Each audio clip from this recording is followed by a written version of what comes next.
Hello and welcome to the Build with Bear workshop. My name is Pat Bear. I'm here to assemble a model kit. I'm also here to hang out with all of you. And I'm starting things off by throwing the Bear Cave, the Lego, the site, the Tier 2 blue emote in the chat. If you are currently a subscriber, you can reply with those emotes. If you are not yet a subscriber, you can say pie, you can use other people's emotes.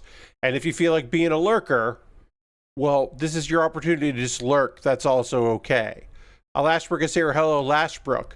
On a, actually, I just want to check something real quick here. Sorry. Let me just check this webcam real quick. Make sure that everything's doing what I want it to do. It is. Okay, good. I mentioned this in the pre-show. Boy, this model kit gave me some goddamn trouble on Saturday. Trying to get this model kit in chip shape. Tolerances is the word of the day. Now, tolerance is obviously a great thing. We should all have some tolerance out there in our lives. But the tolerances on this model kit leave much to be desired. Some of these parts just don't fucking fit right.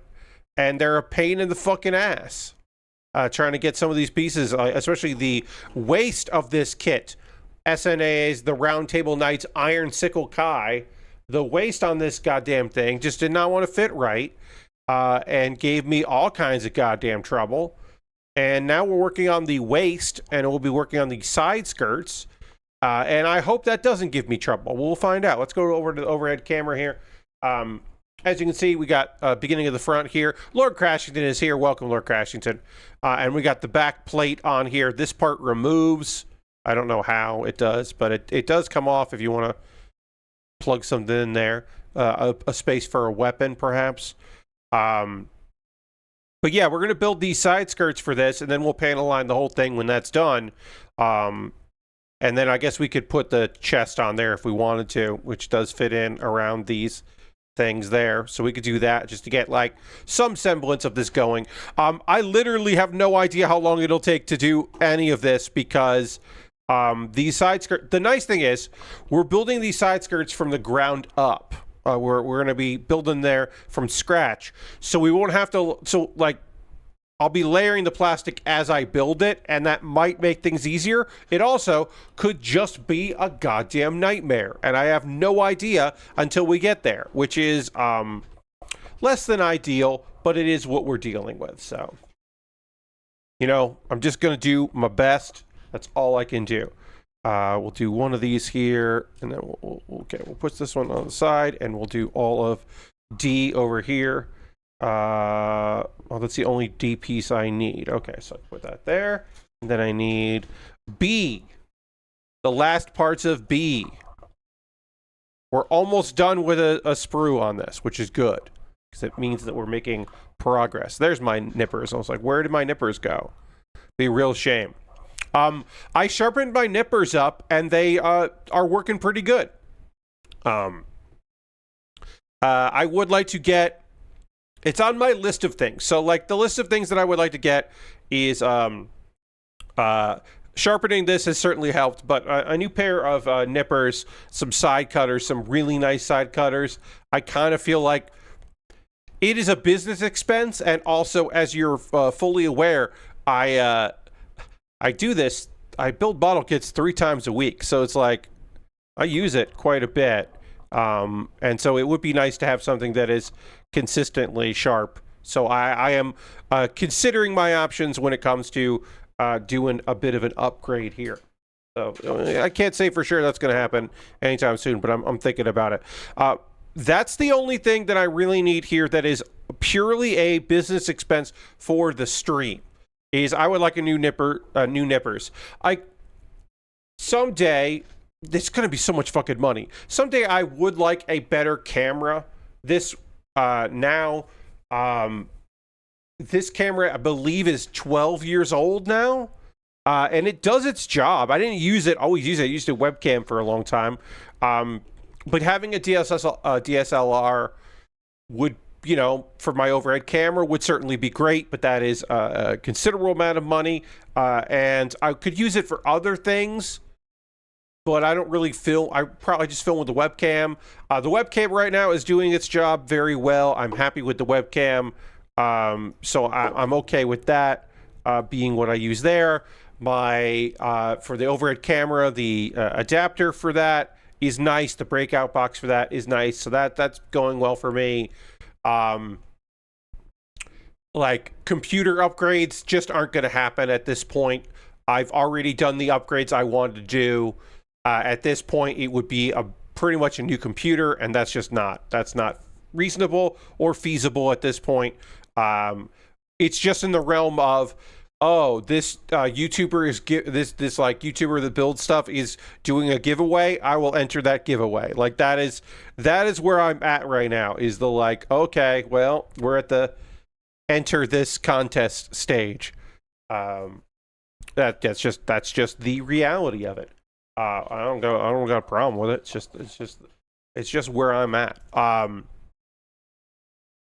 Let's see, and then other upgrades here. My lighting, I'm pretty happy with my lighting right now. It's not ideal. A new webcam, a new overhead camera would certainly have a better brightness anyway, and that might lead to a better look overall. So it's like that certainly would not necessarily solve a problem, but it would go a ways towards making that problem a bit better. Sorry. Yawning. My apologies. And then I don't know, other upgrade. Like I said, snippers is like, because new monitors. Let's be real. New monitors is not an upgrade to my streaming. New monitors is an upgrade to my computer. It would not. A new monitor would make the capture would be better. My capturing would be better for games on a new monitor, because I just capture the monitor and it will look better. And so there is an argument to be made that would be a better experience if I did that. But let's be real. Me getting new monitors is because I tire of these older monitors and I would like something new. And which I think is fine, but that's just more of the actual reality, and I'm just being honest about that. That really wouldn't change too much of what I'm doing here, but it is something that I certainly have thought about and considered, and maybe that'll be something I end up doing in the future.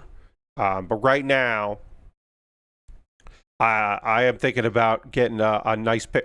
I would like these to be my backup nippers, because right now my backup nippers are bad. So if these become the backups and I get a nice pair of God hands as my mains, that sounds pretty good to me. Or an equivalent if I'm not getting God hands. So it's like, that doesn't sound like the biggest problem in the world.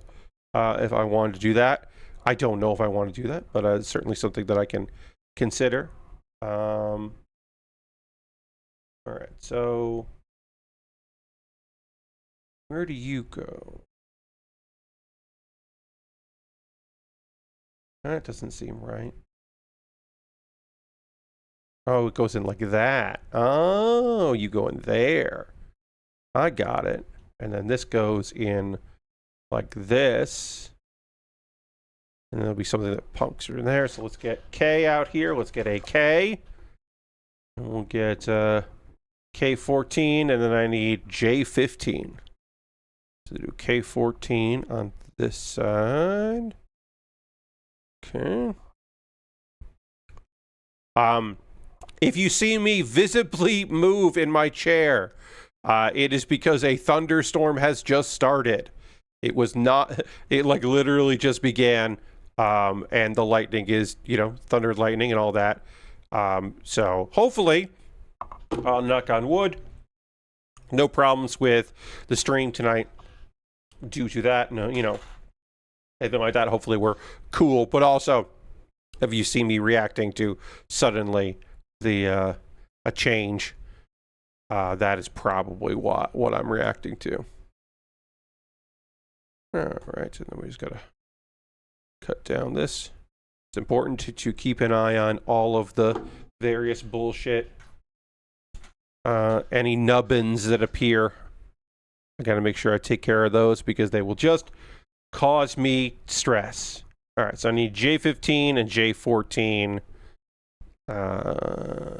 J15. This side.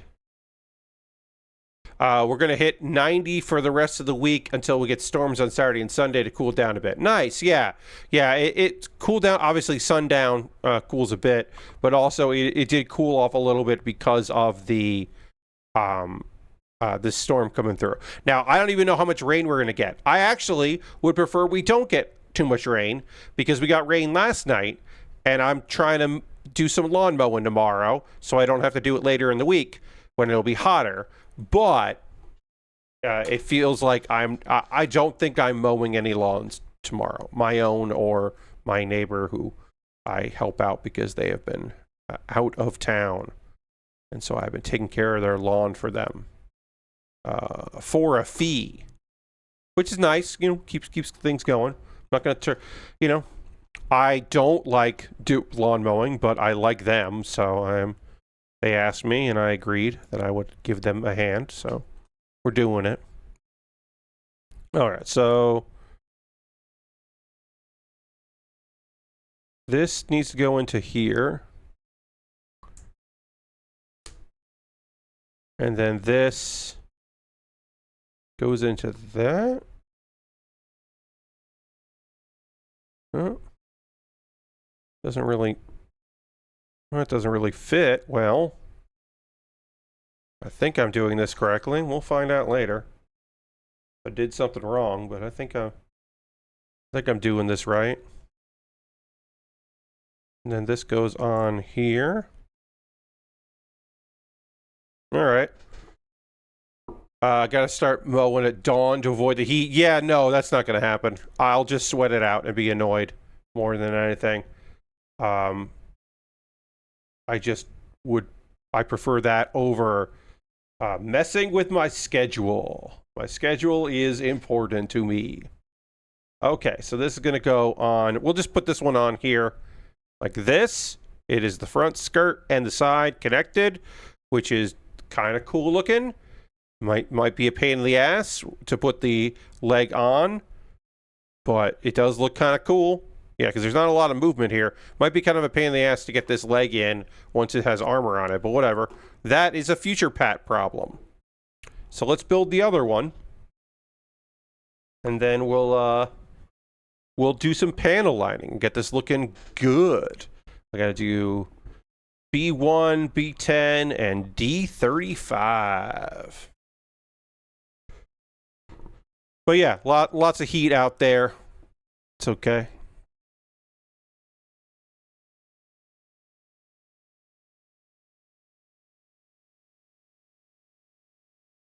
Okay, and then this one,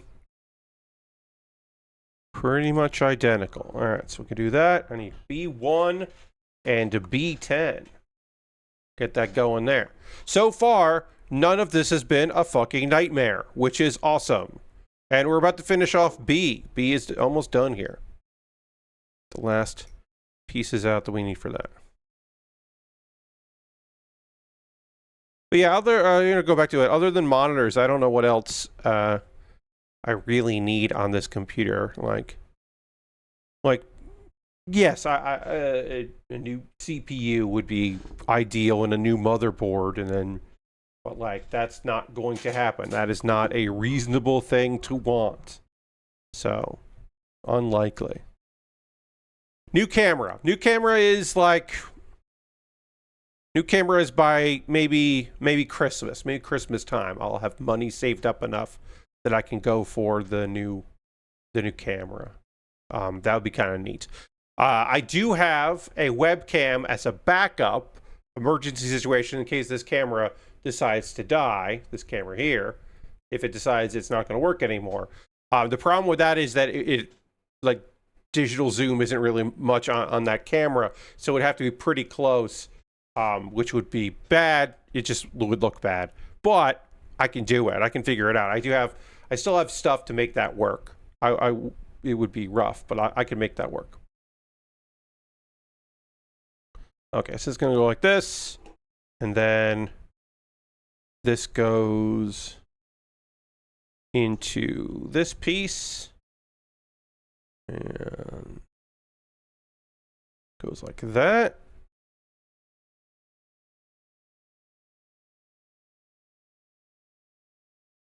There we go.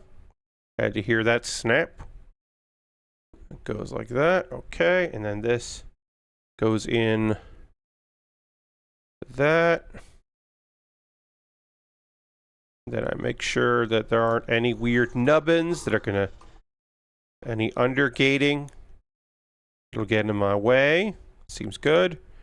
And then that snaps on here. Let me just make sure that all goes in. Do you have a camera store? Might be able to trade in your current one towards a used mirrorless or something. Yeah, Lashrick, that's worth taking a look at. I don't know if there's anything like that in my area, but that is something to certainly investigate if there is a way to make something like that happen. Do a trade in, because like honestly, Lashrick, I would want this Panasonic to become my backup instead of a trade-in, but I could just have the old webcam I have as my backup. I guess that's fine. I do like having backups. That is the tech person inside of me. That has been my way for a very long time. Is that okay? We're done with this, except for paneling it. I do like having backups. That is very something that I really enjoy having. Like I have a backup microphone to this microphone. If this microphone goes bad, I got something else. I actually have two backups. I can get rid of one of them now. I have my old. This is my backup HDMI to USB capture thing. It kind of sucks, but I have it, and I have it with arm's reach in case the one that I bought suddenly crapped out, which it has not. It's been great, but I have this for emergencies. Eventually, it'll just go into my my box of adapters and stuff. But I have that. I have backups for that.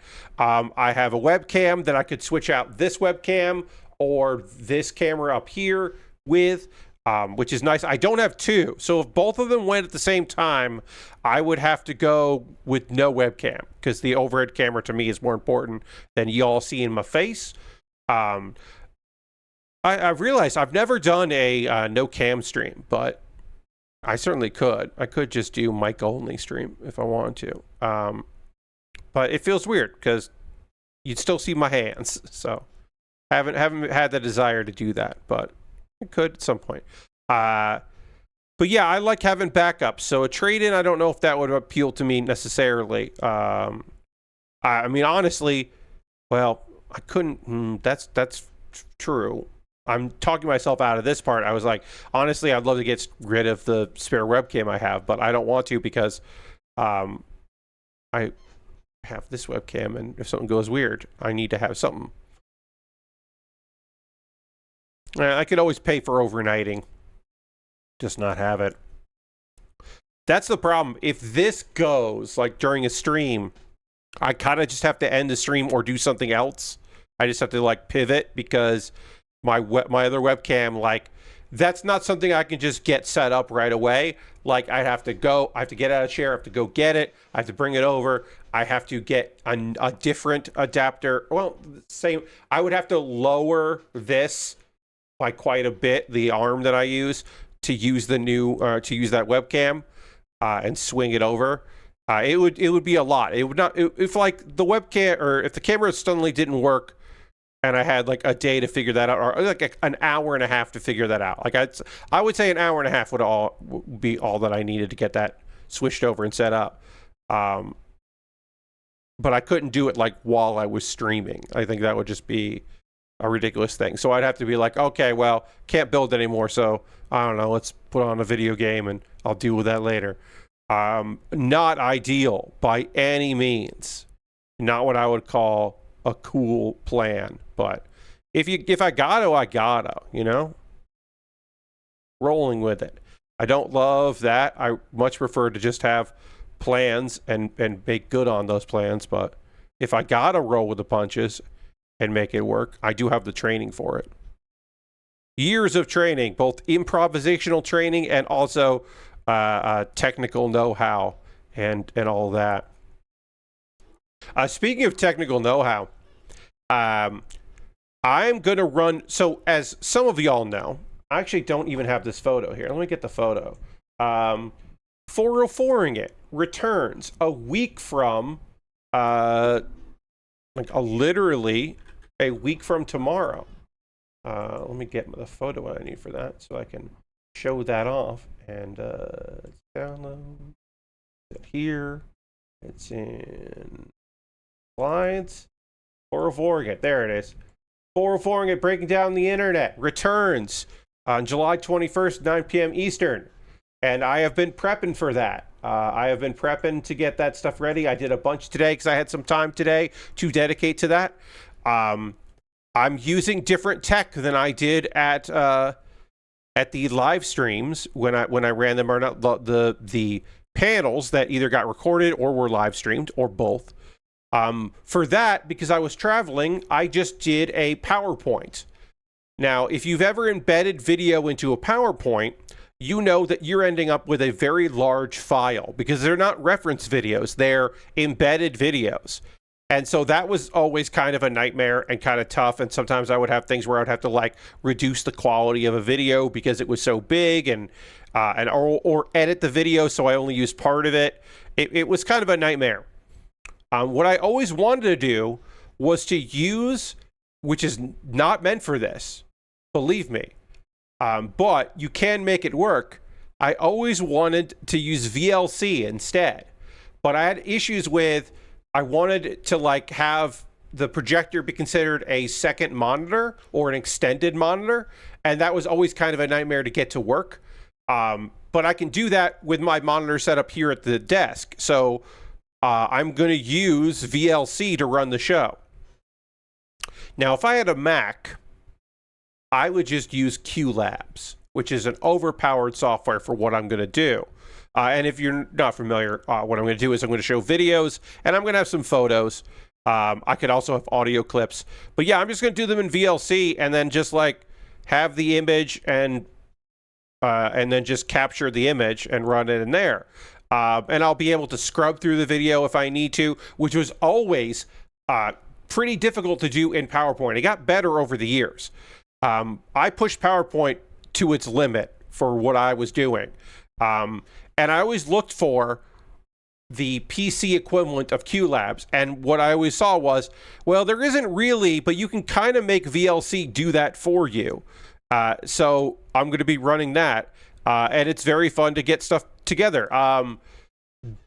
I've known this. Downloading YouTube videos is easier than it's ever been. With the programs that I use, they're better programs than what I used to use. So that's really nice. So I'm very pleased with that. That's been working out pretty good. Getting all the stuff I need there. And mostly it's just been lots and lots of research. I'm doing a ton of research. I have a thing, I teased it on, so I won't say too much about it, but I did tease on Blue Sky that something that AuraHack presented like 10 years ago, I think it was less than that, it was like 8 or 9 years ago. AuraHack presented something, and we showed it just as it was, and now I have context for the video. And I'm very excited to share that context with y'all. It's fun to have that stuff, to do that deep, dank research. I really do enjoy doing it. It brings me pleasure to do that kind of research and figure that stuff out. So I'm excited. I am excited for 404ing it returning. It is weird that it's going to be a solo show. That's strange. I did some like 404ing it like video stuff a little bit here and there. I was like, could I do a version of 404ing it by myself and like make it like a half an hour version? And then I realized, no, I'd rather it just be a live show, either live at a stage show or a panel show. I realized I actually preferred that way, which is like, okay, good to know. It's good to know that that is the thing that I am actually really interested in doing. But because I have thought about this and I wanted to do it for a while, 2 years ago, I had the thought, I wonder if I could bring back 404ing it in some way. And now I'm fulfilling that. And that came because there was a video that I really liked that it was the most 404ing ass video I had come across in many years. It had been, a long time since I saw a video that I wished that I had that show. Because obviously, I was doing PAX after I stopped doing that show, and Improvised Postmortem gave me that creativity I was looking for, and Pat Bear's Anime Club right at the end was that kind of like fun thing, that live energy that I was kind of looking for as well, the presentational side of it. I was like, oh yeah, okay, this could be... When I saw this video, which I won't name because it's in the show, it will be on the stream a week from tomorrow. So I was like, oh, okay, I could see myself chatting about this video. And so I will chat about that video. I've had to edit it down a bit. Showing that video there's a multitude of reasons why this 404ing it. There will be a version that goes on my YouTube without me doing ads, but it might get pulled. So I will, of course, also do a complete version that will go to archive.org because that should stay up without an issue. But yeah, I might have to upload a different version of 404ing it. We'll see. We'll see what happens. My hope is I don't, but I might. All right, this part's done. We can... This was not pulling teeth, which is nice. It's nice that this was not terribly difficult. Now we're going to move on to the arms. And I think we're doing one arm and then, do the other. And including the hands. We'll finally do a hand. So we'll do this arm first. K and I and K. We'll get I2 on there. A little bit of gold. Just a little bit of gold. But I am excited for it. I am looking forward to doing this. I still have a lot of work to do. If I look at my my to-do list here, I did talk about it when I was talking about this thing on Blue Sky today, and mentioned that one of the things that was great about this was that I didn't have to... I don't have to email and bother my friends asking for video links. That's awesome. I have to do all of my work, but I don't have to ask people to do work that they don't want to do. And that is great. Okay, yeah, so I have to source videos for one segment. I have downloaded all the videos for one. And so that's done. I can put a star there. I'm done with one of my 5 segments. I have 5 segments for the show. I have one segment all done and all set. I have to... And then one segment is actually 3 things in one. And I did one of those. Got the gag, all that. I need to find all of 1/3 of one thing. 2/3 of one thing I have to do all of. And then I have another segment that I need to edit a video for that. And then another segment that I have to edit a video. But I have everything else for it. So I have a week and a day, pretty much, let's just say a week. I have a week to do this. And I think I will have no problems doing that. But I do have a lot to do before we have our stream. So I'm just going to be chipping away at it. That's the plan, is every day do some stuff, so I'm not feeling overwhelmed with what I need, what's left for me to do. Is just go, okay, well, I need to do this, and this. And if I can do all that stuff, then I'll be done. It's like, okay, this segment is 3 parts to it, so it'll be, I would say, not the bulk of it, but like a good big chunk of that stream will be like this one thing. So I have to like find all the videos for that. And there's another segment that I have like an idea for, and I need to like follow through on that idea. And I'm like, okay, we'll see if I can find everything I need for it. I have a backup one that's done that I don't think I'm going to include, but I have it in case I need it, which is good. And then also I might just throw it on there anyway. I have to figure that out. But yeah, I think it was going to be a good time. I'm excited for it. All right, there is some undergating on this that I need to snip away.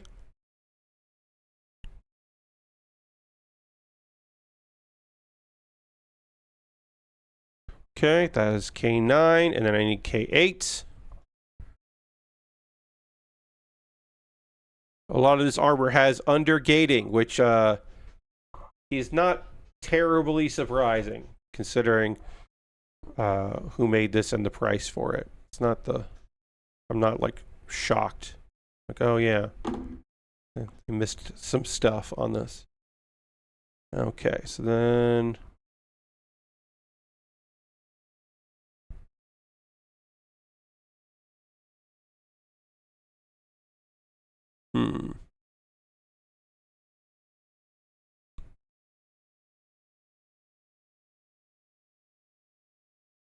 Like, trying to figure out where this goes. Okay, it goes like that. And then this goes like that over it. News. There's some gaming news that we can talk about. It's not all great. There's a couple things that are okay, but mostly it's bad. 20 employees got laid off at 11-Bit Studios. That is the people that make the Frostpunk people and the Alters.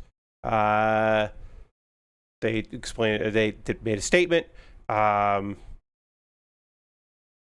our team structures with current project phases. So they do have enough people on staff to write dumb messages like that. Messages that do not sound human at all and do not make them sound human, but a lawyer looked at.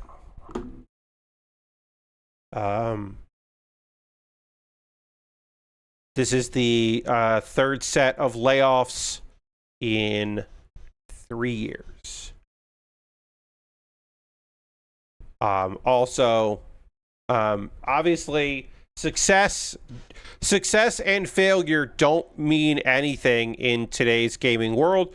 Having 11 million players across all the Frostpunk games does not mean you don't lay people off when a new project doesn't get picked up or whatever happens.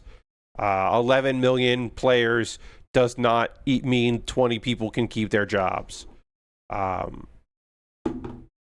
Everything's fucked. Everything's very, very wellly and truly fucked. All pretty bad. Let's see.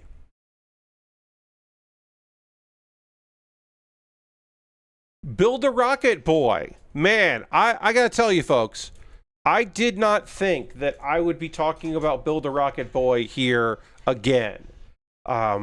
I felt like they would eventually just kind of like quietly go away, and then the Bens would end up like in another field or at some kind of job, and you go, oh wait, yeah, that's the Bens. That's Jesus. What the fuck happened to that Build a Rocket Boy? But no, they're in the news. There was a rally over this weekend of employees, game workers, outside of the Edinburgh office of Build a Rocket Boy to protest alleged misconduct and mismanagement. This is the IWGP game workers. They have taken legal action in the studio. Being quiet is not in their DNA. I guess you're right, Lord Crashington, yeah. You may remember that they laid off people immediately after the game came out. 2 weeks after the game came out, I should say, not immediate. 2 weeks after the game came out, they laid people off, mind's eye, and then they have done another round of layoffs, and there has been some allegations of misconduct, and now they're at the point where they are former employees and also union members and supporters had that. And that was apparently the reason why July 11th was the day they wanted to go and do this, was because that day there was apparently a expenses paid fan playtest day. They like flew in a bunch of people who I guess there are well-known fans. You know, people like they flew in a bunch of people, all expenses paid, to and of course the union was like, what are you doing? What are you thinking? Why is this how you're spending the money that this company has made or invested? Like, what are we fucking doing here? Yeah, my thought is that they had some funding outside and they're just scrapping together while they try to pursue other stuff. Who knows? So this was the statement they put out. They said that Barb, that's Build a Rocket Boy, Barb had paid fans flights and accommodations in order for them to test an upcoming release of Mind's Eye. So there's more Mind's Eye stuff. The union said the move shows Barb has effectively replaced fired staff with players. The decision to fund the event followed several rounds of redundancies at the studio, during which estimated 250 to 300 workers have been laid off since last June. And then somebody who has one of the people who was laid off, Ben Newbun, said studio execs continue to put their own egos ahead of their workforce, eroding jobs, morale, and the future of the studio. And it's like one of those things where, like, it kind of feels like that. Yeah. Kind of seems like that. I don't know. Because, hey, remember, folks, you can just do a playtest online. Like, you could just use Parsec to do a playtest. You don't need to fly in people for a playtest. That seems excessive and unnecessary to do that. Like, obviously, I don't know how they're... Yeah, that's how you get saboteurs. Yes, Lord Crescent, because... Sure, because flying in fans certainly won't get you any kind of sabotage.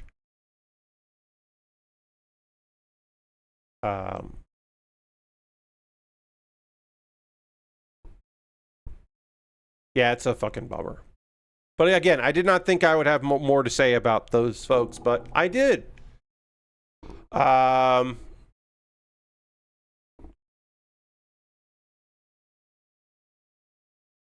Also, you may remember that on Saturday we're talking about how Ubisoft was out there talking up how many copies of Black Flag they were selling. Black Flag Resync, like they're out there sharing numbers, which they have not done for a very long time. Well, they are out there talking about that stuff, but they're also there were some people who bought that game who couldn't play it over the weekends, which is obviously a fucking nightmare scenario. Speaking of which, I'm having some fun times getting these pieces to line up properly and go in where they're supposed to go. So that's been fun for me, getting this thing together. I can get this back piece on, no problem. But the front piece does not want to go on. And that's frustrating to me. So we'll see if I can get this piece to do what it needs to do.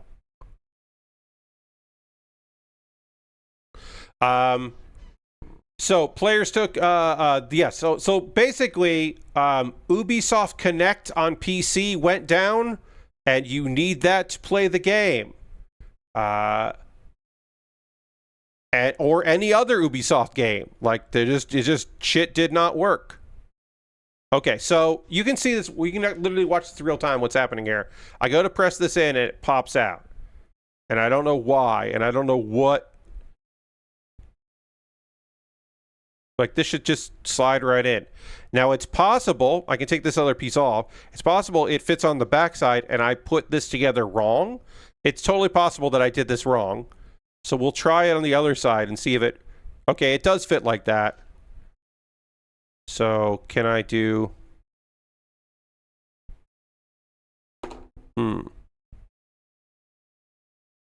So that's not good. That means that it's not working because of user error, and I'm the only user. But this piece doesn't go on either. So So maybe that's not it, because this doesn't slide on like it should.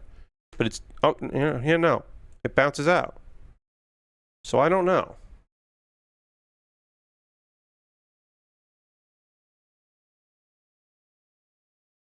I do know that that goes on that side, but doesn't go in this way. And I need it to. There's just a little bit of jank. Okay. Oh, I got it on. Oh, no, it popped out. For a second there, it was working. For a second there, this piece did go on. So let me just kind of do it like that, and we'll see. It would be very funny if I was like, oh yeah, the only way this piece of armor works is if I leave it like this the whole time. But if I turn it, will it... Yeah, all right, it did pop out. If I bend it too much, it pops out. And I don't think... that's not ideal. Okay, so the arm has to live like this. Because if I do it too much like that, it pops open. So that's not great. I guess I'm going to apply a little bit. I hate that I'm doing this, but like, I don't know what else to do. I'm going to apply a little bit of liquid cement to try to get these little pieces to slide in where they need to go. And then hopefully it'll help. I'm just going to apply a little bit here to the top. Close this. And then put this on like this. And then kind of hold it in place. And then hopefully that does adhere well. So when I open this arm up, it doesn't pop off, because that would be bad. But whatever. Let's build the hand. That's the next step. Oh, no. Sorry. No, I got to do armor up here. I got to do the shoulder armor. Yeah, so while I'm doing this, hopefully the shoulder armor will... There's a lot of layers of that, so we got more to do here. But hopefully while I'm doing all that, everything, this just dries and doesn't pop off, because that would be shitty. But yeah, anyway, supposedly you can play Assassin's Creed Black Flag Resynced offline, because you only need a one-time internet connection. But that apparently isn't true, because it just didn't work.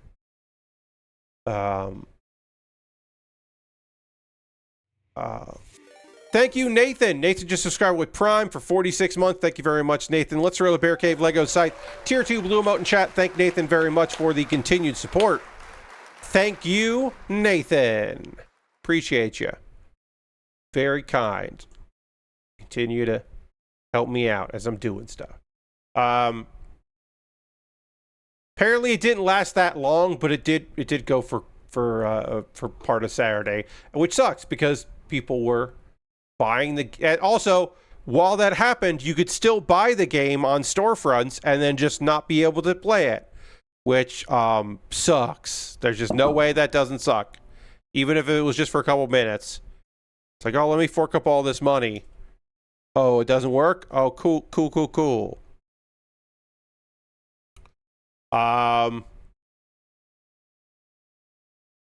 Let's see. One last story here. And I want to have nuance with this. I would like you folks, I think, maybe I've gotten stuff wrong before, obviously, and when I talk about these things, sometimes people will be like, Pat, actually, what about this? And I'll go, oh, shit, yeah, okay, no problem. But I hope you'll come along with the ride for me on this, because I have... My thoughts on this are maybe not as nuanced as some people, but I would like to think that they're pretty nuanced.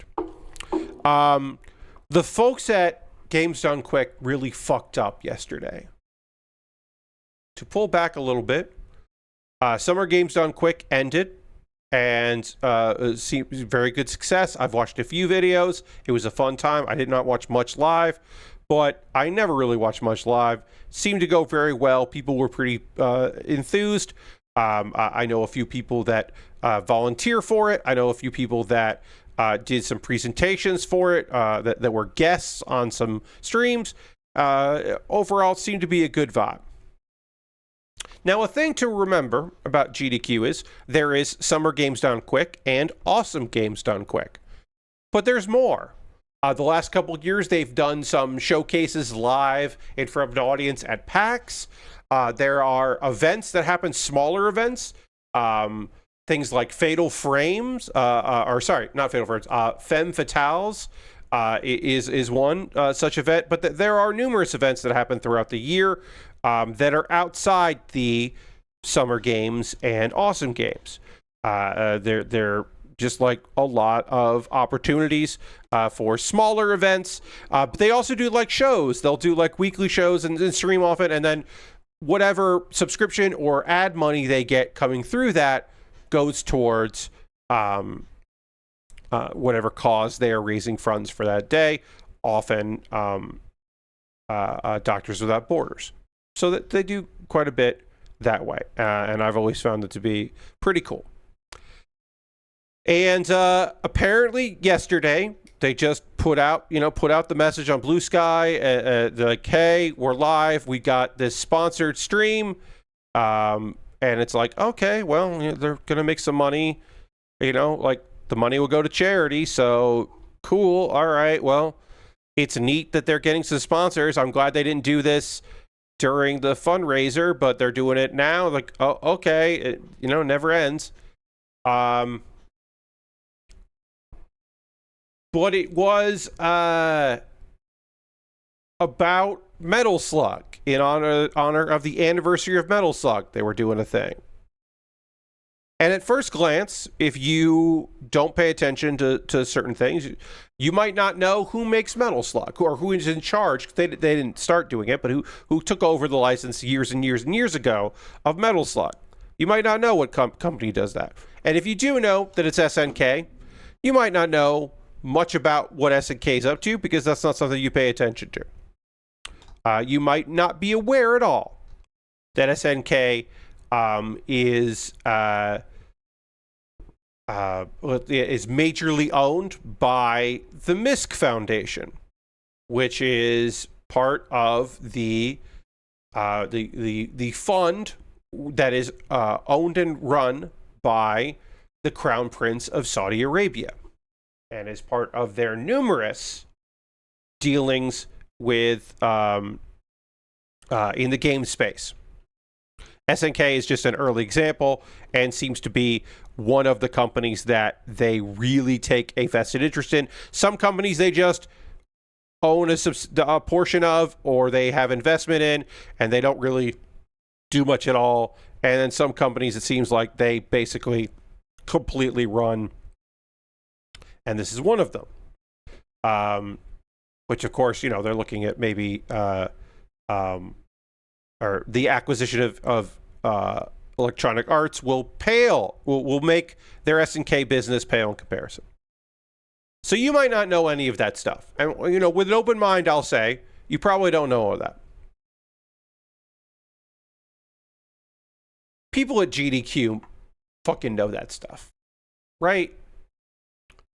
Like, I don't know that they don't know, but the fact that so many volunteers and community members and social media people didn't know this was happening, like, the day after GDQ, there's a big sponsorship.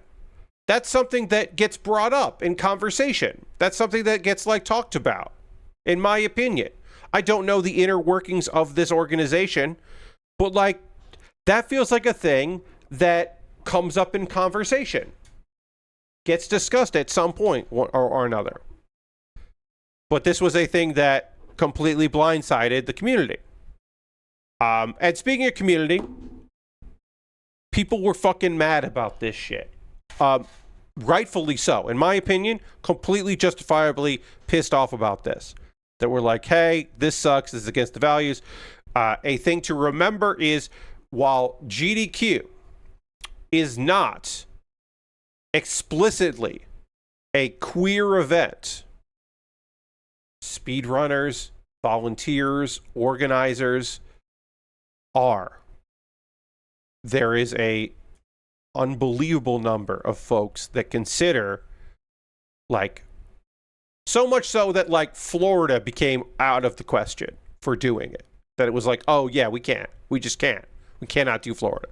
that the GDQ that moves and travels, when the version that does move, awesome games, is just like always going to. That is a consideration that will have to be taking place. Where are we putting this show? Because of the volunteers, of the organizers, of the attendees, all of that, of the runners, all of that is a thing that has to be taken into consideration. This is a company or an organization that has grown in their understanding and their community and their in their responsibility. And it's a really bad fuck up. It is a crazy fuck up. Like, there was a lot of talk about grace for this, about if any organization, if any group has earned the benefit of the doubt, or it's GDQ. And to an extent, I fully believe that. I understand that. But people were saying that we should be cool with them because they apologized the day it happened, which again is yesterday.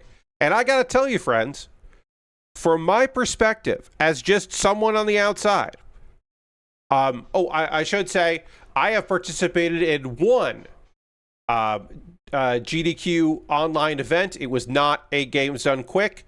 It was a live. It was a stream.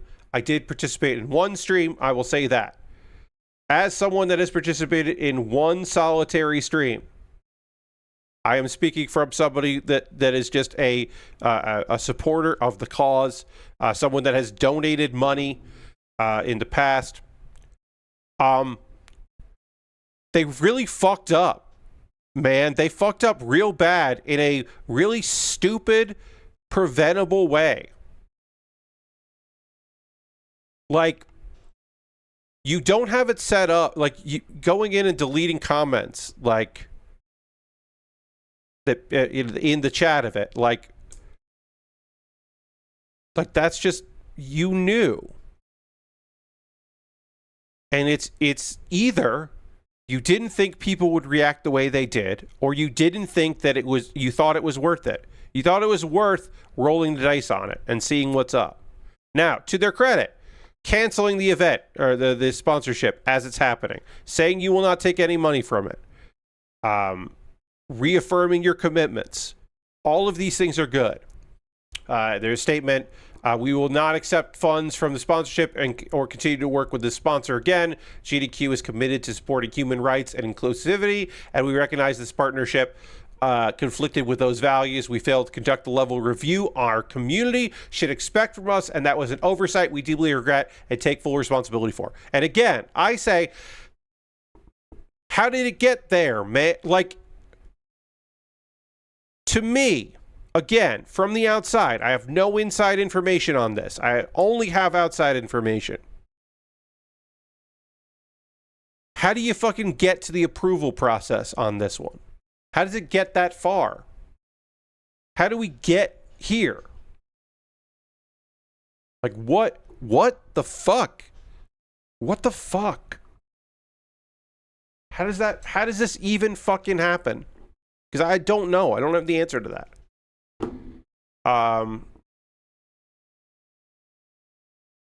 We especially want to apologize to the runners and our host on this stream who had nothing to do with this decision and whose runs were disrupted as a result. This isn't a reflection on them, and we are grateful for their understanding. So I kind of want to know, if you're a Metal Slug streamer, you've made some peace with, well, I play a game before the SNK was bought, right? Did they know that it was a sponsored stream they were taking part in? Did the host know it was sponsored? Why did everybody agree with it? Why didn't people say, hey, this seems bad? And if people did say that, why did you keep going with other people that didn't feel weird about it? What the fuck? I don't understand. I don't fucking know. Maybe like, because then you have to ask questions like, did somebody railroad this through? And who?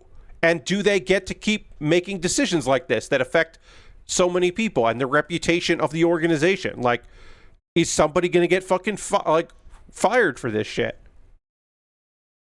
Are there consequences for fucking up this badly with a with a group that does such good work and has such like good vibes to it?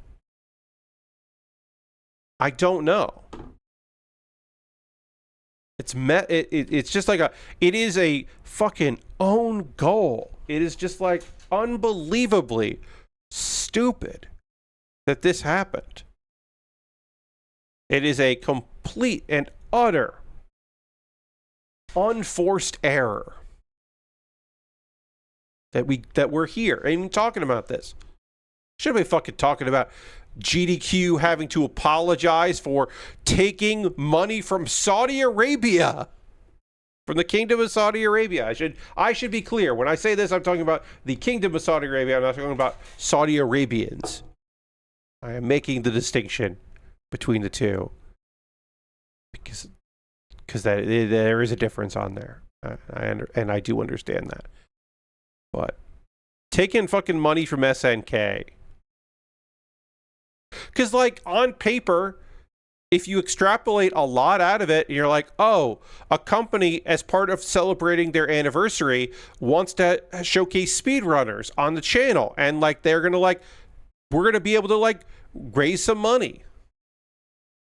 It is a hell of a 180 from what's going on at SGDQ. Yes, Summer Games Done Quick, from the jump from Summer Games Done Quick to this is, like, whiplash. It's whiplash inducing to be like, oh yeah, same event, sorry, not same event, same channel.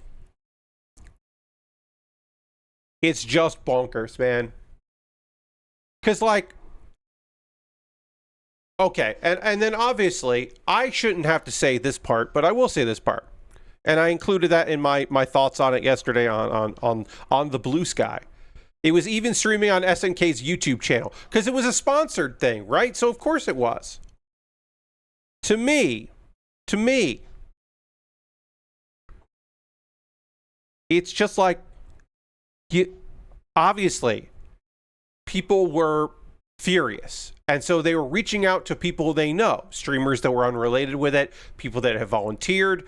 And so, like, like I said, I have friends who volunteer and who have for many years worked within the space and worked towards making this stuff viable and work for everybody. And those people did get messages, and some of those messages were fucking unkind. And, like, yeah, we don't want harassment of people. Certainly, I'm not advocating harassment in any way, shape, or form. But, like, it's understandable. Again, it is not. I do not condone that. But I do understand when you're like, what the fuck? Hey, what the fuck's going on? What is this? Why is this? Like, what are we fucking doing here? How did it come to this? I think it's fucking reasonable to feel betrayed. I think that, like, straight up, if people are like, yeah, I can't recommend GDQ because I don't know what fucking sponsorship deal they're going to make in the future after I've just said how great they are. And then, like, minutes later, they're going to be like, oh yeah, well, actually, yeah, it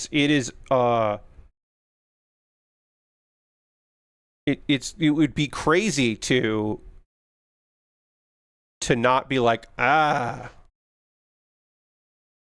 you got to do a bit more research. Well, that's what I said. Like, Lord Crashing, to me, it was just like blinded by the, oh, it's a sponsorship. Oh, that's a cool idea. That's a cool opportunity. Like, oh yeah, we'll get these people to play this and that and that. And like I said, maybe some of these streamers have already made peace with the fact that, oh yeah, I play a Metal Slug game and that's weird, and you know, it's kind of weird that I play this because, you know, X, Y, and Z and all that. Like, maybe you've kind of come to it. Like I said, the idea that you're like, well, it's fucked, but I can, like this game was the game I speedrun was made before the ownership. Like hell, I play the Metal Slug that was made before SNK, any version SNK owned it or whatever. You can, make your justifications, make your understanding, all that. Like, I mean, I play Hearthstone. Which is a Blizzard game, but Blizzard is owned by Microsoft. Was owned by Activision.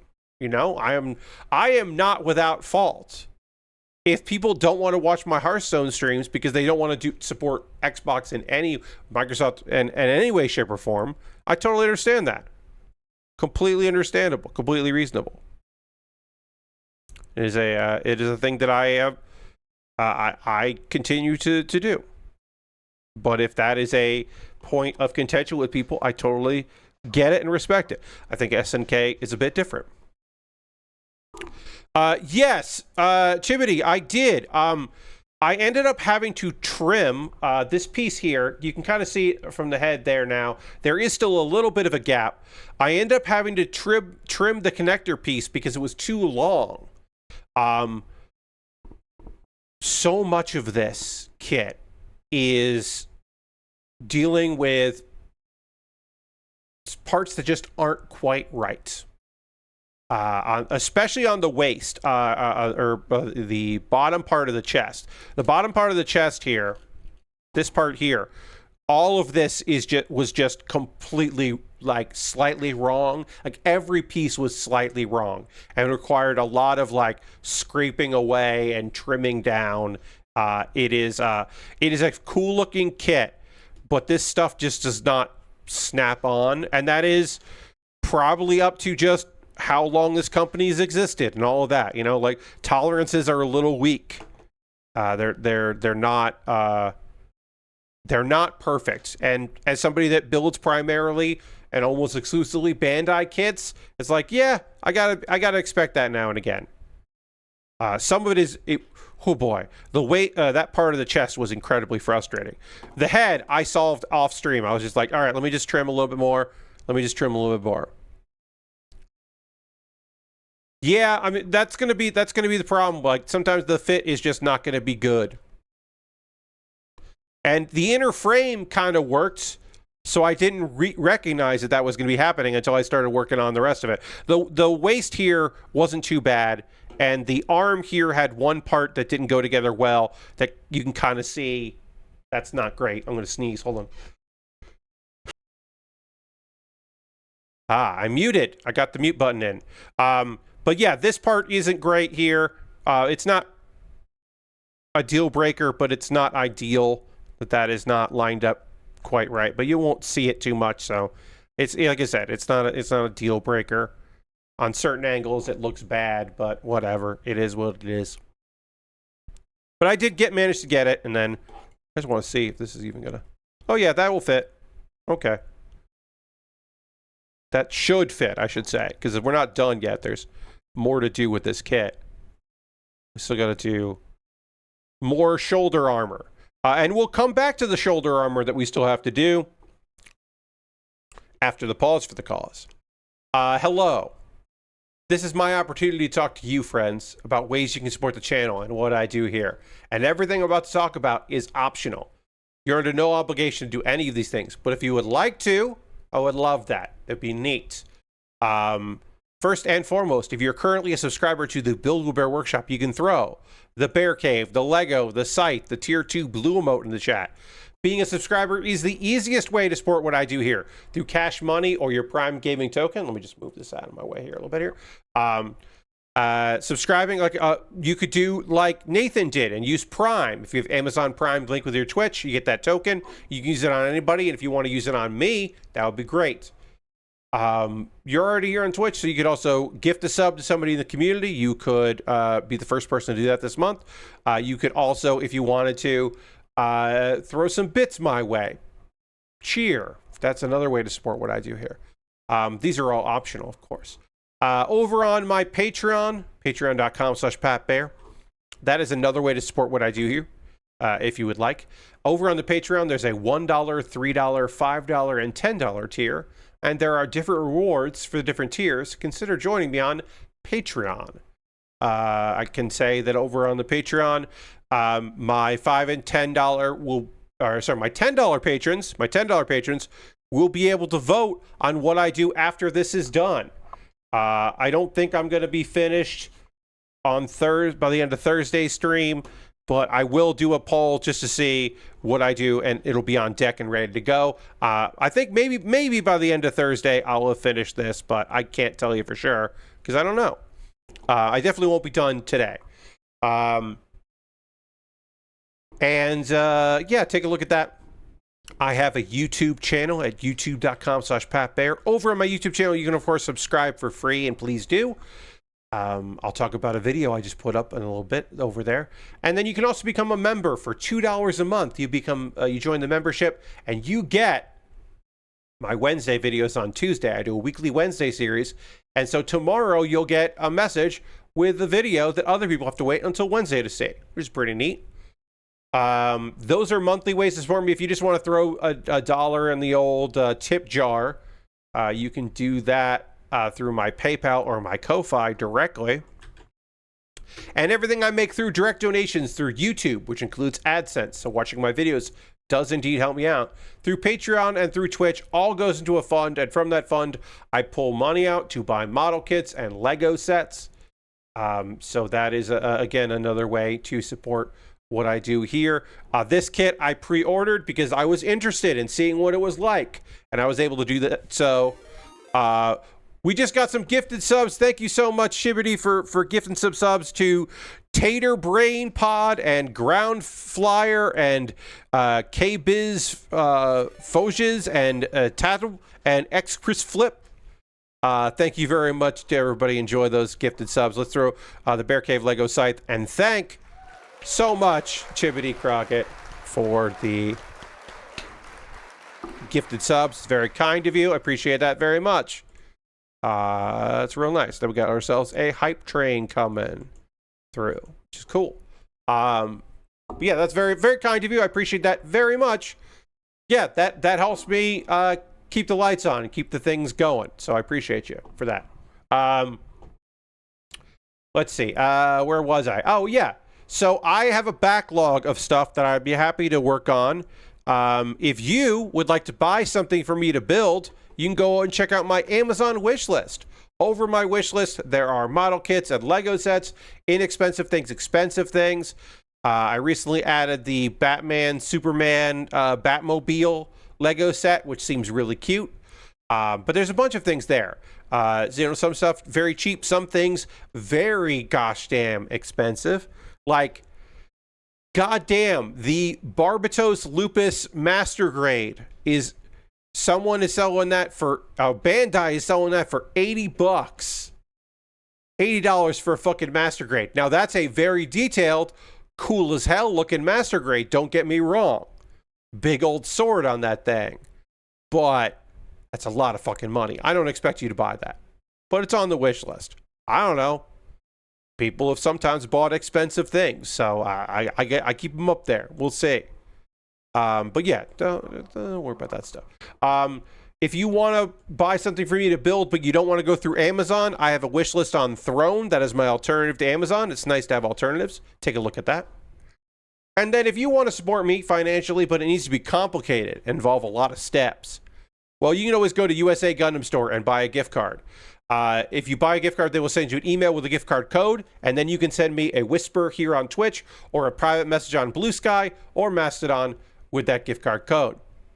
And I will use that gift card code to buy something from USA Gundam Store, which is, of course, cool as hell. That I can do that. And it's complicated. If you want to support me and join the Discord, if that's a free way to support what I do here, you'll get notifications of stuff that I'm up to, photos of things that I'm working on. People share stuff in there as well. That's fun little place, relaxing little place. I got a couple of video links for you to check out if you'd like. More than welcome to check these video links out. So Pat Bear's Anime Club is my weekly anime recommendation series. And the most recent video, I do this every season, anime season, I should say. I talk about all of the isekai that's out, which ones I'm watching, which ones I'm skipping, which ones I might watch later, but probably won't actually watch. We'll see. But yeah, check that out. Like, I got High Dive. Maybe I should get caught up on the fucking, I forget, like hell difficulty or whatever. Maybe I should watch that one. I didn't finish season 1, but maybe I'll get into season 2. I don't know. My weekly anime recommendation series is a show called Kuma Baer, and I'm recommending currently shows from the spring season that I think are great, including Witch Hat Atelier, which is the best new anime of the year so far, I'll say. So watch my 1 minute talking about that, and then go watch that anime, because it's great. And then a new video. I don't know how often I'm going to be doing this, but at the very least, I did this. It doesn't have a series name. I don't know what it would be called. It's probably called Pat Predicts, but I don't know for sure. I did a video where I run through the card for Tokyo Joshi Pro Wrestling's Summer Sun Princess 26, and I predicted who I think are going to win every match. I go in order. I give some context to some of the things, but like, oh, this wrestler normally tags with this person, but they're not here. This wrestler is a legendary wrestler all the way from Gaia, who is a comedy wrestler now, and it's weird that she's on the show. I kind of go through some stuff. This fucking dude he runs DDT. Why is he here? And kind of explain some stuff. Why is there a wrestler from DDT and Ganbare on this card? What? Why is this wrestler teaming with a breakdancer? I kind of go through that stuff. What do you mean an idol a teenage idol is debuting? She's become a wrestler. Like, yeah, I go through the whole thing and try my best to explain what the fucking deal is with some of that stuff. So watch that video, because I don't know if I'll keep doing stuff like that, but at the very least, I think I want to. I enjoyed doing it. I enjoyed making that video over the weekend and doing the research, and I don't know. I like talking about wrestling, so I got it on video. All right, so I also like talking about anime. Great transition, Pat. So I'm going to talk about some anime that I've been watching. We'll get into all that, and before we do, I'm going to drink some water and dramatically transition back to the overhead camera, and then I'm going to keep working on this model kit. And I'm going to do all that right now.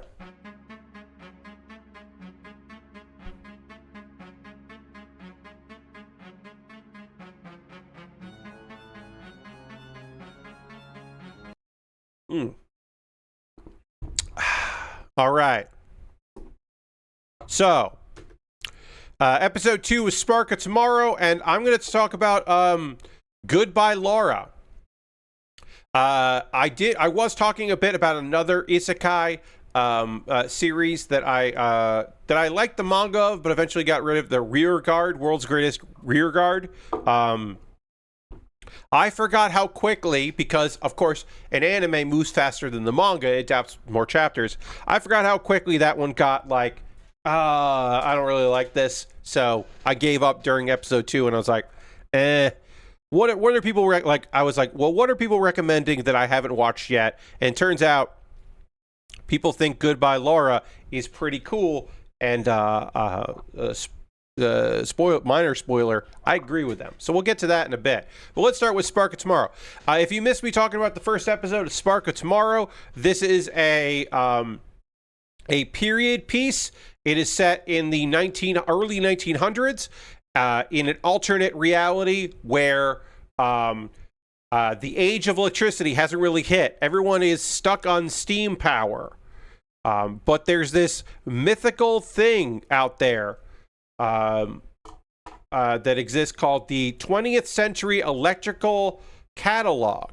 And that's actually the name of the manga, the source material, I should say, not the manga, the light novel. But this one they went with Sparks of Tomorrow. Instead of going with the full name. And we meet our character, our main character, and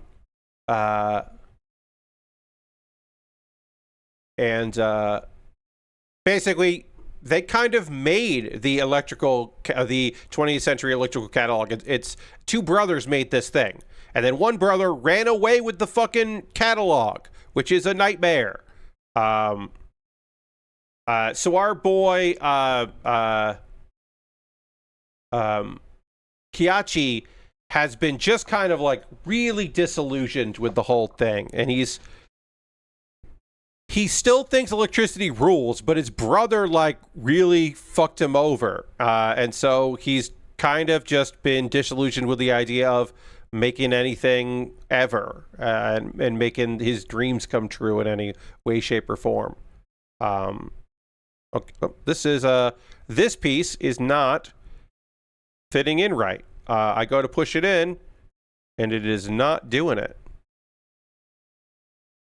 I'm going to push all of this forward and see if I can find a spot where this likes it.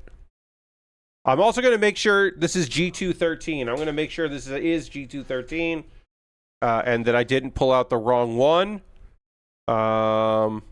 That's my fault. Okay. This is not 13. All of these kind of look similar. This is not the right piece. It makes sense. Again, I can't just think that it's the fact that the tolerances on these are bad. Sometimes it's human error. And by human error, I mean sometimes I just really fuck up. And that was one of the cases of me fucking up. I had it wrong. I'm glad I didn't keep trying to force it and instead just go, am I just fucking this up? Because the answer is yes, I was just fucking that up. All right. That goes on, and these go on. So our guy has just kind of been struggling. We also met Inako, who is basically forced to being wed, and she kind of falls in love with Kihachi and his enthusiasm. Maybe not the man, but his enthusiasm for electricity. And for some reason, her sister has the fucking catalog, which is crazy. But then it also turns out that the guy that Yosuke, this guy, he's also obsessed with the catalog, and we don't quite know why. And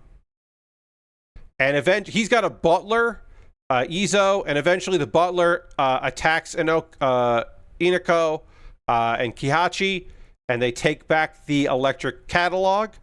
And then Inako hides the catalog on her person. Again, we don't know why the sister had the catalog, which is a weird thing. We haven't figured that part out. She basically throws the case that it was into the river, and makes it seem like she just tossed the catalog into the river, which is obviously cool move by her. She recognizes that the guy that she's being forced to marry, not cool. Yosuke tries to get the case back, and Inako gets taken back to the state, and they lock her away in a storeroom, which is fucked. The sister is protesting this marriage, but their father won't budge. Kihachi goes to the storehouse and is given back the catalog. The electric catalog. Again, this is the central element of this whole endeavor is people won this goddamn catalog. And then finally, Kihachi can look at this thing that he helped write and design, and he realizes, like, wait, half of it is missing. And wait, why does your sister have this? What's going on? Like, he's very suspicious of whatever's happening here. But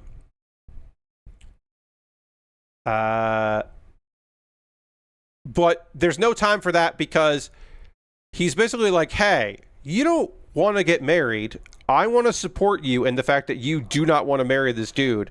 So it's about time that we run away together in one of the coolest scenes so far in the show. Because Kihachi developed this electric powered kite, this like fantastical kite thing, and they fucking escape on it, and it rules. Finally, Yosuke realizes the case is empty and he has been tricked. And also, so he's chasing them. He gets joined by a new character named Kengo, who is Noriko, the girl that had the booklet, that had the catalog, half the catalog. And we find out, oh, fuck. This dude is a former assistant of Kihachi's brother, the guy that stole it and ran away. He stole the catalog. So this is a small world. They managed to capture them. Again, this is now the second time in this one episode that they have been captured by the same people. And Yosuke tries to read the catalog because apparently, he hasn't. And he's just like, wait, what is this? This is just a bunch of sketches and drawings and writing that you did. Where's the real catalog? And that's where we end the episode, with him demanding to know where the real catalog is, because apparently he doesn't know that Kihachi is the one that made the catalog in the first place. That all of the elements in there are his own handwriting and his own design, which is an interesting twist. Like they don't know. Hey, I think this show is pretty fucking cool. If you have Netflix, I would say give this one a go. I really like the art style. It's got a, I guess Mondays is the day I talk about anime with a throwback vibe, because the other one does as well, although more so. But yeah, this one is in some ways a alternate reality, and in other ways it is just like, I don't know, here's the one difference. What if it was more steampunk than you could imagine, but the main character doesn't like steampunk? That's basically the premise. The kite was the best part. I think there's a lot to really love about this show so far. I am looking forward to checking out more of it. I recommend it. These pieces do not want to fit right, and I need to trim them down some before we talk about Goodbye Lara.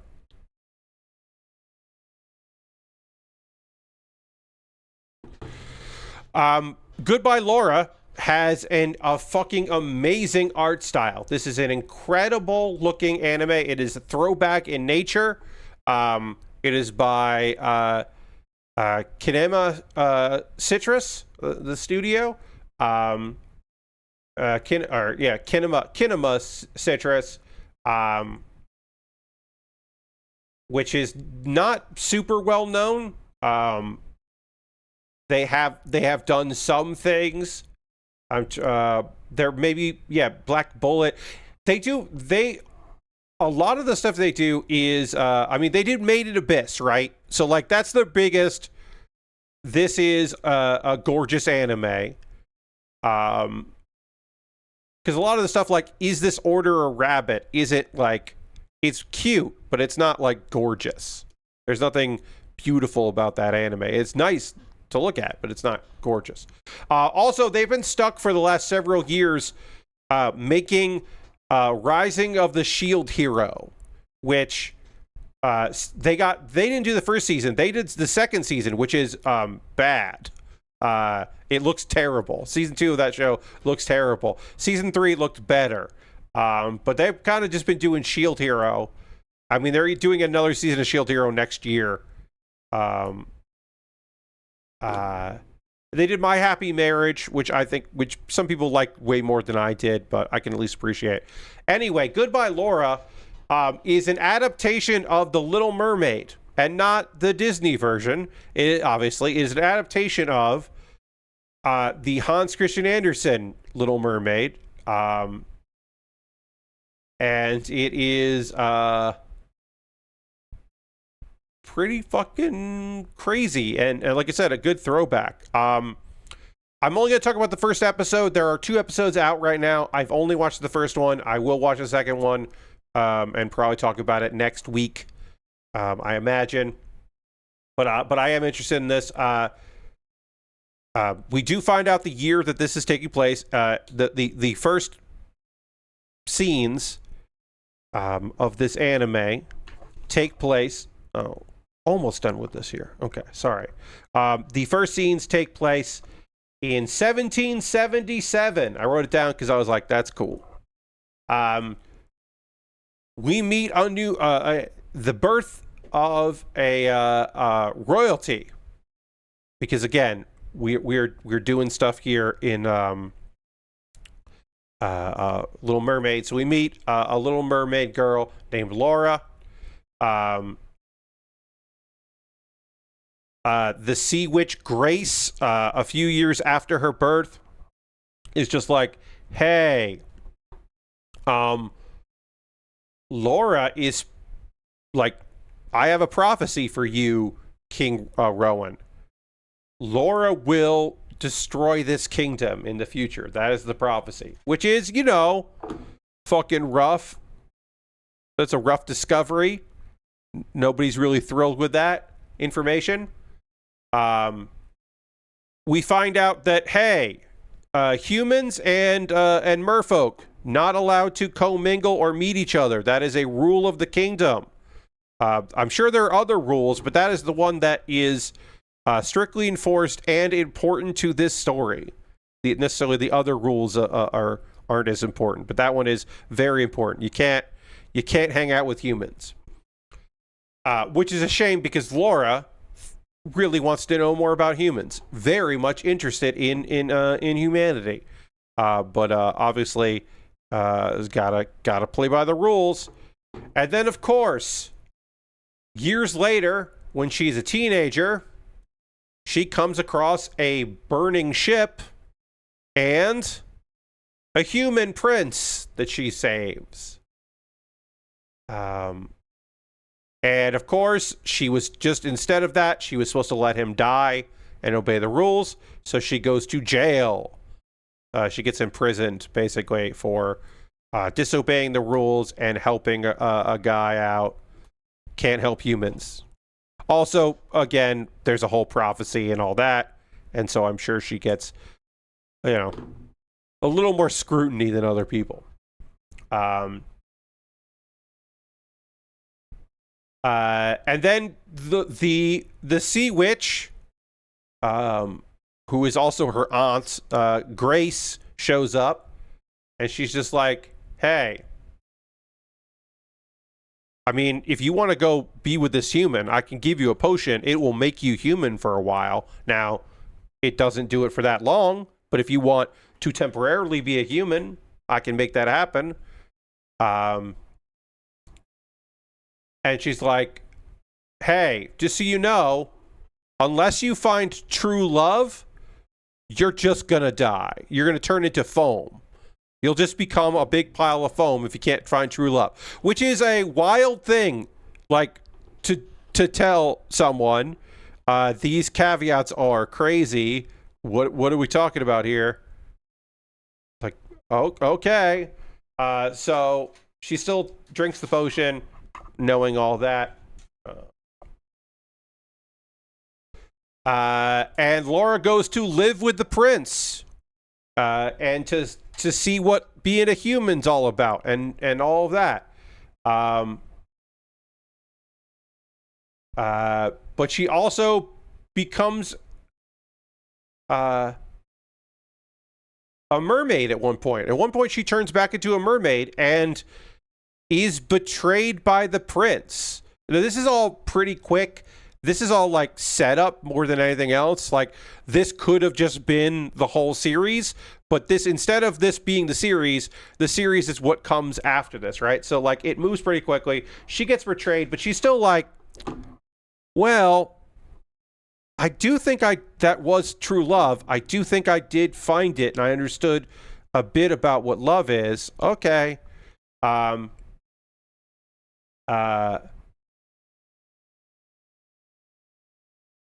And so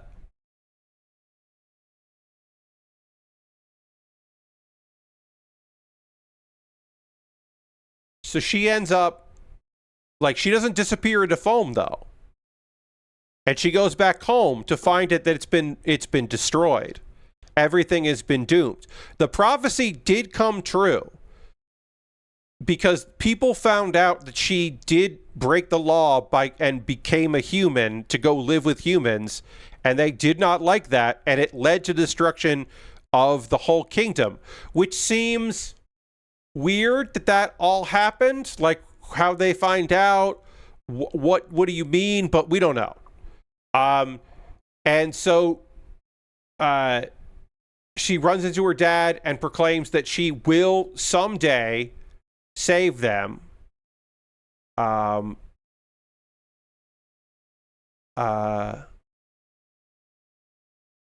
then they all go to sleep. And then Grace basically puts her into a trial. She's like, all right, well, figure this shit out. And sends her to the future, which is 2026. And the episode ends with her showing up in modern Japan and immediately getting punched by a girl. Just a human girl punches her, and that's the end of the episode. And they are in Otsu, which is... I forget where that is, but that is it. Otsu is in Japan. So yeah, they basically did a version of the plot of Hans Christian Andersen's Little Mermaid in record time in the episode of an anime, and then we're like, actually, this is what the anime is about. What if Ariel had a second life in the future? Now, you could make the argument that Goodbye Lara is an isekai. I have seen people argue that she is in a different world. Now, I would say, in my opinion, time travel does not mean that. That traveling through time, that is not what that means. That is not how that works. Other people disagree with that statement, but that has always been my personal feeling on this is I would say this is not an isekai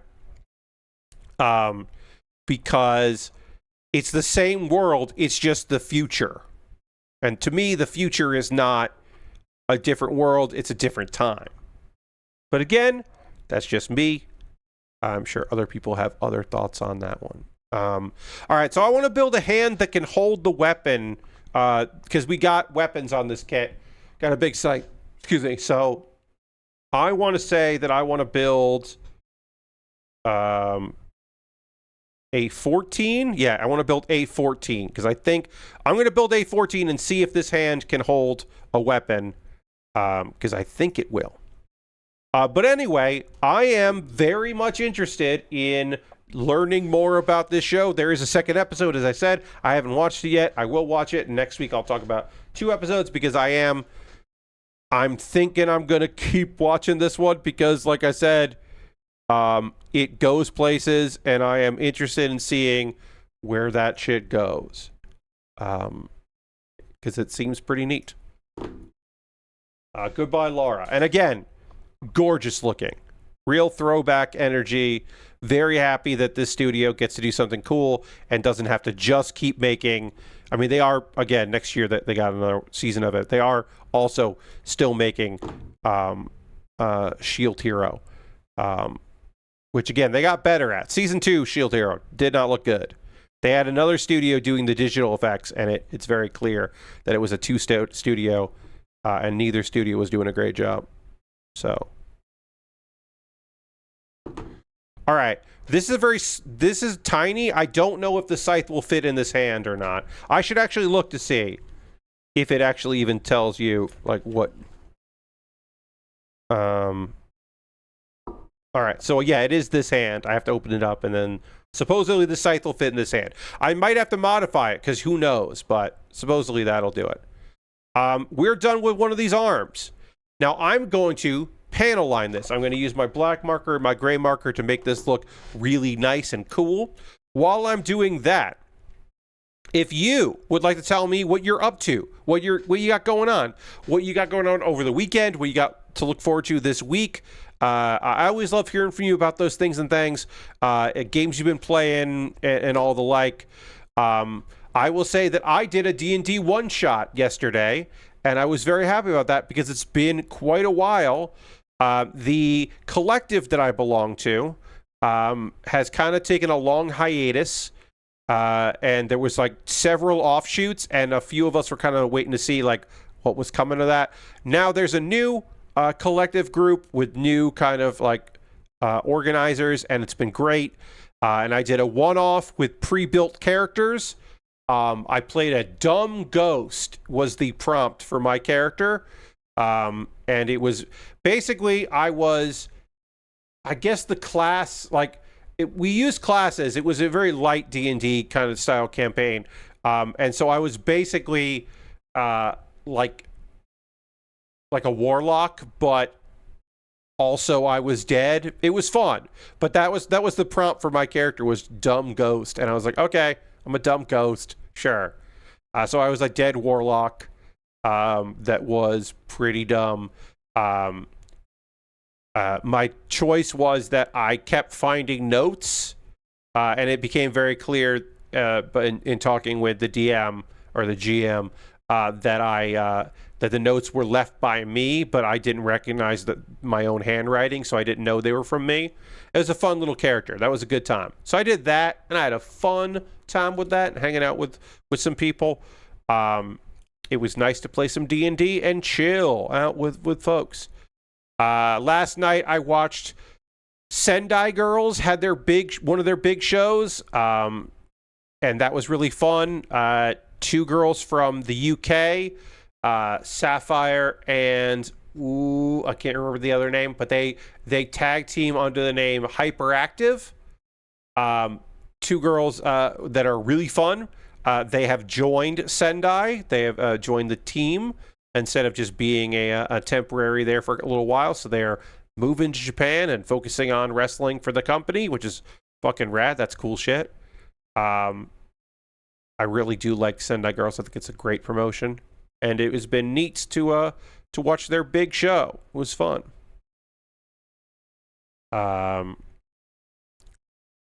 It was very sweet. They were like, hey, we're announcing that we joined the company. They're saying this in Japanese and doing their best. They also said, and we promise we're going to get better at Japanese. It was very cute. They are now the second and third non-native Japanese speakers in the promotion. The first one is an American named Spike, who is Japanese, but grew up in America. She grew up in, I believe, Rhode Island, but moved to Japan to full-time at Sendai. And I don't know, that's cool. I think that's neat. I don't know. I think that promotion is fun, and I'm excited for the people that are working there that are having a good time. I thought that show was strong show. Good matches. Yeah, I don't know. I don't know if I have anything else to say. Did I? I have to do something that I didn't do yet. Hold on one second. Sorry. I just have to send this message. Which I forgot to do. I could just wait like 10 minutes, but I'm going to do it right now.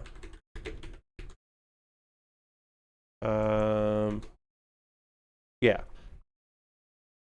So hold on. Let me send this out, because if I don't do it now, I might forget to do it later.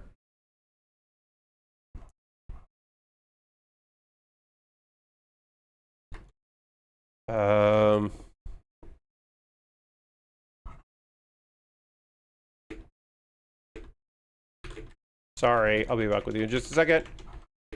But more time for y'all to write in chat if you want to.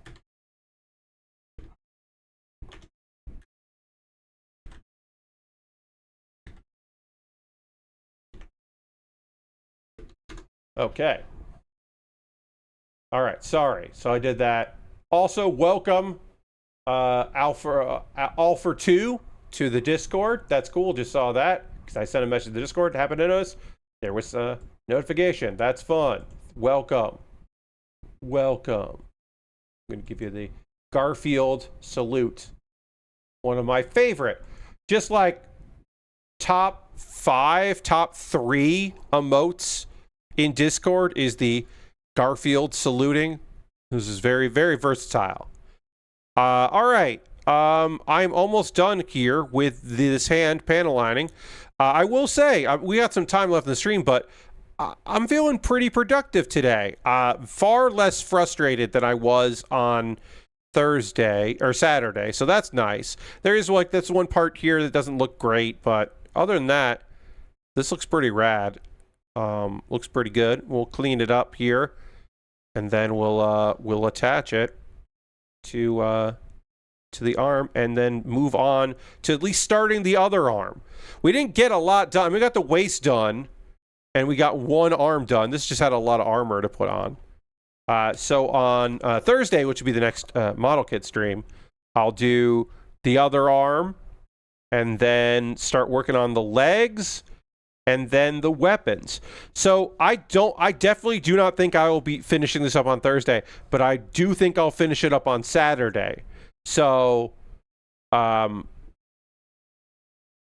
you know, so instead on Saturday, what I can do is start something new, probably. So I will do a poll just in case I do finish this up on Thursday somehow. The legs take no time to put things on or anything like that. Like, it's possible.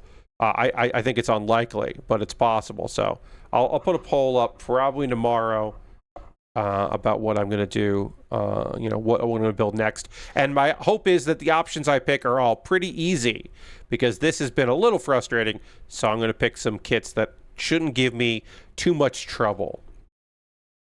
Or Lego set, you know. I do have a Lego set that should be pretty straightforward as well. Laura Crashin says, I watched some more Star Trek Season 2 to see a weird spooky episode where they tried to make a cat seem bigger with some tricks. I barely remember that episode. It's been a while. I mean, I do know what you're talking about, but I don't remember every single moment of that. But I do know that I know what you're talking about. Then I got a fun episode with Mud returning for some android shenanigans before getting his comeuppance at the end. Yes, I do know that episode pretty damn well.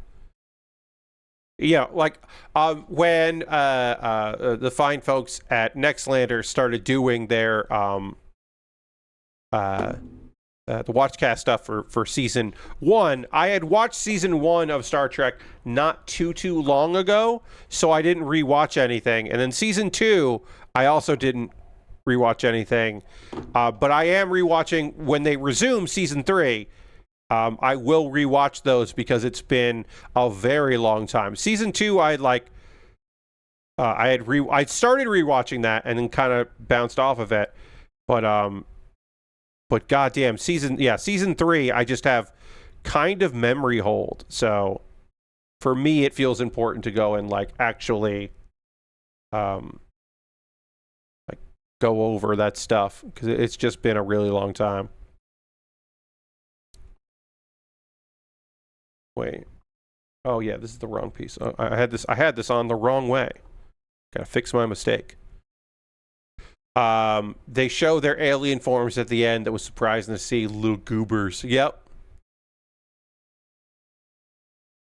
Yeah, there's some good dumb stuff in season 2. There's some great writing in season 2, but also there's a lot of like real goofy nonsense that's just like, okay, what are we doing here?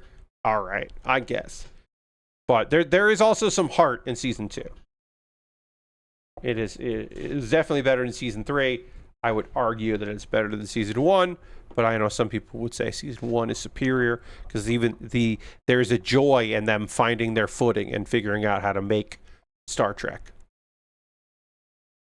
A lot of Star Trek as Star Trek as they found their groove. Yes. Season 2 is like, in a lot of ways, it's just like, all right, well, let's just get the stuff that I really want to get done here, as everyone that is trying to make it a reality starts to get disillusioned with the whole process. And then by season 3, you've got people who are involved in the making of it that do not give a shit about it coming in, and people who get hired because of who's running it that maybe are at least trying to do a good job, but certainly don't care about what has been made so far. And it loses some of its luster in season 3. And also, they just don't have any fucking money. And the cast was already kind of at odds with one another throughout the entire course of the run, but it gets to become a bit more of a problem by then, of just like people who are not cool. All right, so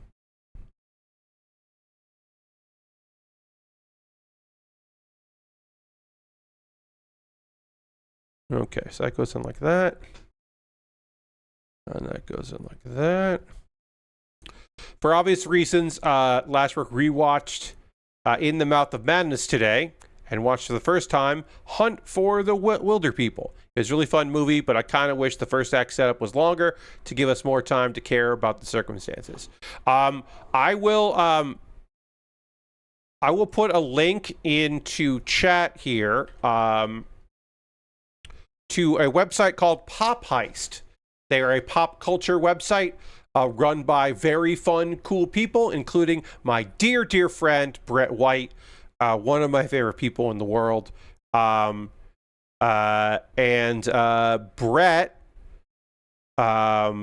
in 2021, did a Twitter thread about weird movies from Sam Neill's catalog, like the weird ones, the early ones, the ones that gave him a name, the ones you never think of when you think of Sam Neill.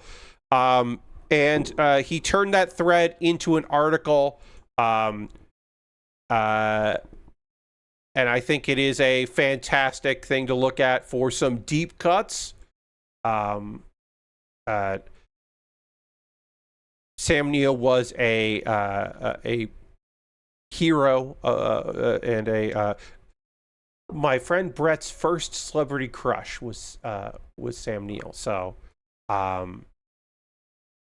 it is a labor of love there from Brett. So I would recommend checking out the link there. Oops, I dropped a piece.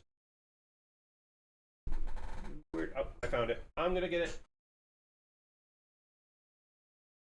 So I would watch that. As soon as I saw the news, I knew that Brett was probably asleep when I saw the news last night, so I immediately sent him a message on Blue Sky, just so that he knew that he was being seen and loved, because I knew that it would be hard for him to find that news.